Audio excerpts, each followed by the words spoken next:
ગુજરાત માટે જે ગૌરવની ક્ષણ હતી તે હવે ચિંતામાં ફેરવાઈ છે। છોટાઉદેપુર અને દાહોદના જંગલોમાં વર્ષો પછી જે વાઘના વસવાટની પુષ્ટિ થઈ છે તેના જીવ પર હવે ખતરો મંડરાઈ રહ્યો છે। આ કોઈ સામાન્ય આશંકા નથી, પરંતુ છોટાઉદેપુરના એડવોકેટ જાવેદ અલી બ્લોચ દ્વારા કરવામાં આવેલી એક અત્યંત ગંભીર રજૂઆત છે।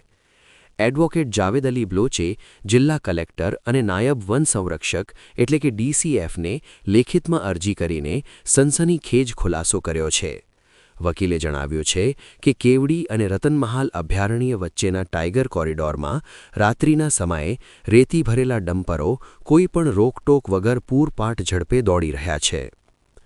આ વિસ્તારમાં કોઈ અધિકૃત રેતીની લીઝ ન હોવા છતાં સેંકડો ડમ્પરોની હવરજવર ગેરકાયદેસર રેતી ચોરી તરફ ઇશારો કરે છે।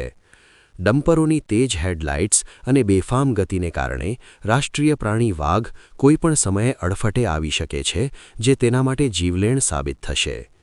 એડવોકેટ બ્લોચે તંત્રને ચેતવણી આપી છે કે વન્યજીવોની રક્ષા કરવી એ આપણી નૈતિક અને કાયદાકીય ફરજ છે।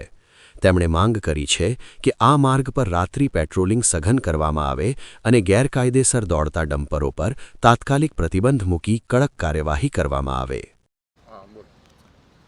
આજે લગભગ 40 વર્ષ પછી ગુજરાતમાં વાઘની હાજરી જોવા મળી છે અને છોટાઉદેપુર તેમજ દાહોદ વિસ્તારમાં વાઘની અવરજવર જોવા મળી છે।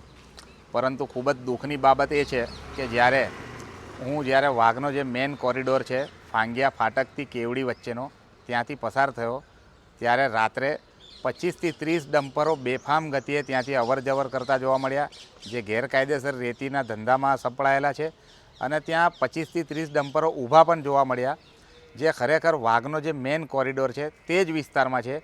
અને જો ના છૂટકે જો વાઘની સાથે કોઈ ટ્રકવાળો અકસ્માત કરશે તો વાઘના અસ્તિત્વ ઉપર ખૂબ જ જોખમ રહેલું છે અને એ બાબતને ઘટતી કરવા માટે મેં કલેક્ટર સાહેબને તેમજ ડીએફઓ સાહેબને લેખિતમાં એક અરજી પણ આપેલ છે, જે બાબતે કલેક્ટર સાહેબ અને ડીએફઓ સાહેબ યોગ્ય પગલાં લે તેવી મારી લાગણી છે।